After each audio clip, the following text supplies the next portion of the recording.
അളിയ മുങ്ങിയില്ല. എന്തിനെടുക്കൂ ഈ കുളത്തിൽ കുളിക്കുന്ന സുഖമൊന്നും വേറെ ആളിയാ. പിന്നെ പൂൾ അവിടെ കിടക്കുന്ന നമ്മുടെ ഈ കുളം എവിടെ? പൂള് ജർമ്മനിയിലും കുളം കേരളത്തിലും. കളിയൻ്റെ ഒരു കാര്യം അത് വിട്. കച്ചവടം എങ്ങനെ പോളില്ല? മലയാളികൾക്ക് പിന്നെ അസുഖത്തിന് പഞ്ഞില്ലാത്തതുകൊണ്ട് തിരക്കേടില്ലാണ്ട് പോകണം. എന്നാലും മൊത്തത്തിലൊരു മ്ലാനതയാണല്ലോ അളിയ. സത്യത്തിൽ എനിക്ക് അളിയനെ കാണുമ്പോൾ അസൂയ. അതെന്ത്? ജർമ്മനി എടുത്ത് മക്കളെ ഇംഗ്ലീഷ് മീഡിയത്തിൽ പഠിപ്പിക്കണമെന്ന് വാശി പിടിക്കില്ലല്ലോ. അതില്ല, ഇംഗ്ലീഷ് മീഡിയത്തിൽ പഠിപ്പിക്കണമെന്ന് പറഞ്ഞിട്ട് വാശി പിടിക്കാറില്ല. പക്ഷേ അവരുടെയൊക്കെ വാശി അതുക്കും മേലെ അളിയാ. അതായത് എന്തെങ്കിലും കാരണവശാൽ നമ്മൾ ഉടക്കിയ അപ്പം അതല്ല ഡിവോഴ്സ്. പിന്നെ നമ്മുടെ പേര് കേസായി മൊത്തം സ്വത്ത് അവരുടെ പേര് എഴുതിയും കൊടുക്കണം. പിന്നെ ആയുഷ്കാലം മുഴുവൻ അവർ നോക്കും വേണം. ഇതൊക്കെ പേടിച്ചിട്ടാ ഞാൻ കേരളിയ ഒരു വരാറ്. നല്ല അമ്പലല്ലേ?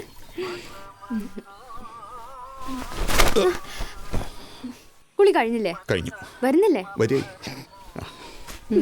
അരവിന്ദേട്ടൻ എപ്പോഴും ഇങ്ങനെയാ. ഈ അമ്പലത്തിൽ പോകാനാണ് ഈ അണിങ്ങി പോയത്. സഹിക്കാൻ അതളിയന് ഭാര്യയെ പേടിയുള്ളതുകൊണ്ടാ. പൈസ തരണ. ജർമ്മനിയിലായാലും കോന്തം തന്നെയാണ്. രാമ രാമ രാമ രാമ രാമ രാമ പാഹിമ രാമ രാമ രാമ രാമ രാമ രാമ പാഹിമ. ഹലോ, ആ ട്രീസ പറയൂ. ഇല്ല, ഞങ്ങള് നാട്ടിലാ. ഓ, ഡേറ്റ് വന്നോ? വെള്ളിയാഴ്ചയോ? ഓ ശരി, താങ്ക് യു. ഞങ്ങൾ നാളെ തന്നെ എത്തും. ശരി ട്രീസ, ബൈ. എന്താ മോളെ? ഹോളി സെയിൻസിന് ഇന്റർവ്യൂവിന്റെ ഡേറ്റ് വന്നു. മനുവിന്റെ അഡ്മിഷന്. ഞാൻ പേടിച്ചിരിക്കായിരുന്നു അച്ഛാ, ഇനി അങ്ങനെ അവര് വിളിക്കില്ലെന്ന്. എന്താ മോളെ അവർ ഇന്റർവ്യൂവിന് ചോദിക്കുക? അമ്മയുടെ ക്വാളിഫിക്കേഷൻ എന്താ, അച്ഛന്റെ വരുമാനം എന്താ, മോനെ എന്തിനാ ഈ സ്കൂളിൽ തന്നെ ചേർക്കുന്നേ, അങ്ങനെ കൊറേ ഉണ്ടെന്ന്. എന്ത് ചോദിക്കുന്നു പറയാൻ പറ്റില്ല അച്ഛാ, എന്ത് വേണമെങ്കിലും ചോദിക്കും. അരവിന്ദേട്ടാ, നമുക്ക് നാളെ തന്നെ പോണം. വാ മോനെ.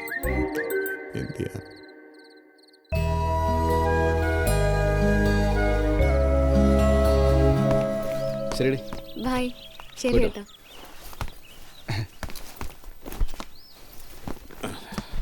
ഓക്കെ അളിയ, അപ്പൊ കാണാം. ശരി അളിയ, കാണാം. ശരി. മോൻ നന്നായി പഠിക്കണം കേട്ടോ. അമ്മ പറയുന്നതൊക്കെ കേക്കണം.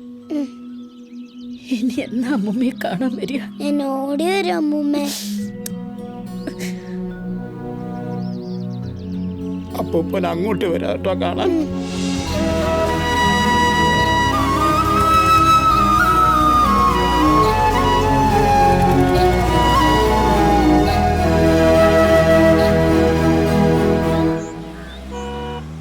അരവിന്ദന്റെ ഡോക്യുമെന്റ്സ് എവിടെ? Documents, degree certificate, pre degree certificate. എന്റെ SLC ബുക്ക് സൂക്ഷിക്കണം കേട്ടോ. 10-15 വർഷത്തെ അധ്വാന. Pre degree certificate, Aadhaar card, identity card, ration card. ജാതകം വേണ്ടി വരുമോ? വേണ്ടേ? ശരി. എന്താ അരവിന്ദേട്ടാ, ഈ കോപ്പി ഒന്നും ക്ലിയറേ അല്ല.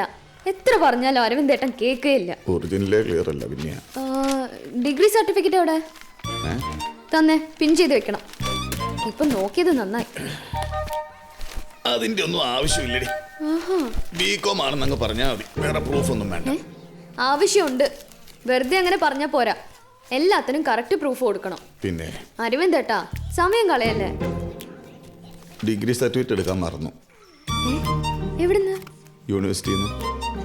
എങ്കിൽ അത് അപ്ലൈ ചെയ്താ പോരെ? അപ്ലൈ ചെയ്താൽ കിട്ടും, പക്ഷെ 2-3 വർഷമൊക്കെ വെയിറ്റ് ചെയ്യേണ്ടി വരും. 3 വർഷം? അപ്ലൈ ചെയ്ത് പരീക്ഷയൊക്കെ എഴുതി സർട്ടിഫിക്കറ്റ് ഒക്കെ കിട്ടി 3 വർഷം ലേറ്റ് ആവും. അപ്പോ എന്റെ അടുത്ത് BCom എന്ന് പറഞ്ഞത്? BCom എന്നല്ലേ പറഞ്ഞോളൂ. അരവിന്ദേട്ടാ, ഇത്രയും നാൾ എന്നെ പറ്റിക്കായിരുന്നല്ലേ.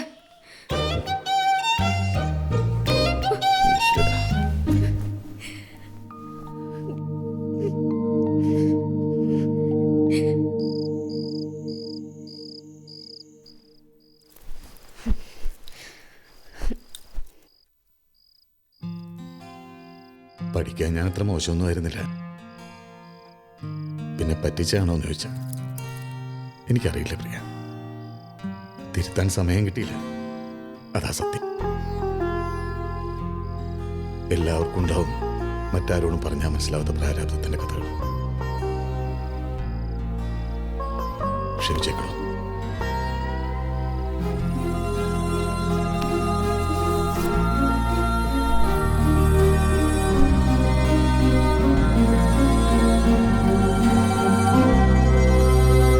അരവിന്ദേട്ടനൊന്നും കഴിച്ചില്ലല്ലോ. ദോശ ഉണ്ടാക്കട്ടെ? കഴിച്ചു. സോറി, നല്ല വിശപ്പുണ്ടായിരുന്നു. വാടകയ്ക്കോ? എന്താ അരവിന്ദായി പറയണത്? അല്ല, ഇന്റർവ്യൂവിന് ആൾക്കാരെ വാടകയ്ക്ക് കിട്ടുന്ന കുമാർ സാർ തന്നെയില്ല എന്ന് പറഞ്ഞു. അയ്യോ, അത് സിറ്റുവേഷൻസ് വേറെ അല്ലേ. ഡൈവോഴ്സ് കേസുകൾ, സിംഗിൾ മദേഴ്സ്, വേറെ വേറെ കഴിയുന്ന പേരൻസ്. ഇത് നിങ്ങൾ വളരെ സ്നേഹത്തോടെ കഴിയുന്ന കുടുംബമല്ലേ? അങ്ങനെയാണെങ്കിൽ ഞാൻ അവളെ ഡൈവോഴ്സ് ചെയ്താലോ? ഏ അല്ല, അഡ്മിഷൻ കിട്ടാതെ ഒരു വഴിയുള്ളെങ്കിൽ ഞാൻ അതും ചെയ്യും സാർ. അതൊക്കെ പ്രശ്നമാവുമായിരുന്നു. അല്ല, അത് ആ സ്കൂളിലേക്ക് എനിക്ക് പോകാൻ പറ്റില്ല സാർ. അതെന്താ? അത് വലിയൊരു കഥയാണ്. ഞാൻ എൻ്റെ ബുദ്ധി വെച്ചൊരു ശ്രമം നടത്തി, പക്ഷെ അത് ഏറ്റില്ല. സാർ പ്ലീസ്, സാറിന് ഈ കേസിൽ എനിക്ക് വിശ്വാസം. അത്രയ്ക്ക് പ്രശ്നമാണോ? അതെ, സാറിനറിയോ, ബ്രേക്ക് ഇല്ലാത്തൊരു വണ്ടി ഒരു ഭ്രാന്തൻ ഓടിച്ച് എങ്ങനെയുണ്ടോ? ഭയങ്കരാവും. ഭയങ്കര. പക്ഷെ കാശ് കൊടുത്താൽ തീരാവുന്ന പ്രശ്നങ്ങളല്ലേ ഉള്ളൂ അരവിന്ദ. കാശില്ലല്ലോ. എന്നാ പിന്നെ ഒറ്റ വഴിയുള്ളൂ. ഏ? ദുബായിക്ക് വിട്ടോ. ദുബായ്? അരവിന്ദൻ ദുബായിലാന്ന് പറഞ്ഞാൽ മതി. ഇതൊന്നും ആരും നോക്കില്ലെന്നേ. അപ്പോൾ പിന്നെ ഭാര്യ ഒറ്റയ്ക്ക് പോയാൽ മതിയല്ലോ. പ്രശ്നം തീർന്നില്ലേ? സാർ ഒരു സംഭവം. അതെനിക്കറിയാം. ആ അപ്പോ ദുബായിൽ നിന്ന് വന്നിട്ട് കാണാം. ദുബായ് അൽഹംദുലില്ലാ. അങ്ങനെയൊന്നുമില്ല, പ്രിയ ഞെട്ടും.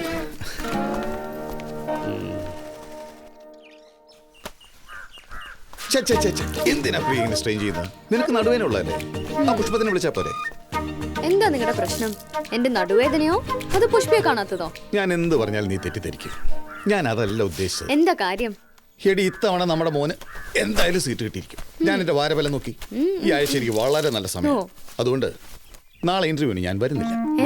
അപ്പൊ ഇതിനാണല്ലേ ഈ സ്നേഹം കാണിച്ചത്? അതല്ല പ്രിയ, ഇന്റർവ്യൂവിന് നിന്റെ മുമ്പിൽ വെച്ച് അവരെന്തെങ്കിലും ചോദ്യം ചോദിക്കും, ഞാൻ ആകെ കിടന്ന് പതറുകയും ചെയ്യും. ഇനി സർട്ടിഫിക്കറ്റ് ഇല്ലാത്തതുകൊണ്ട് ഉള്ള കോൺഫിഡൻസും പോയി. അതുകൊണ്ട് ഞാൻ ദുബായിക്ക് പോവാ. അല്ല, അങ്ങനെ പറഞ്ഞാൽ മതി. ഓ, നിങ്ങളുടെ ബികോം ഡിഗ്രി പോലെ അല്ലേ? അല്ലാതെ ഈ കുമാർ സാർ പറഞ്ഞ ഐഡിയ സാർ താൻ വിചാരിച്ചത് പുഷ്പം പോലെ നടക്കും. കുറച്ച് നാളായല്ലോ നിങ്ങൾ പുഷ്പം എന്നൊക്കെ പറയാൻ തുടങ്ങിയിട്ട്. അത് വിട്ടു. എടോ, ഈ ഗുളിക കൊണ്ട് തീരാത്ത സാധനത്തിന് ഒരു ചെറിയ ഇഞ്ചക്ഷൻ, അത്രേ ഉള്ളൂ. ഓക്കെ, ഡോസ് വിട്ടുപോയി. No problem. പുഷ്പം പോലെ ശരിയായി തരാം.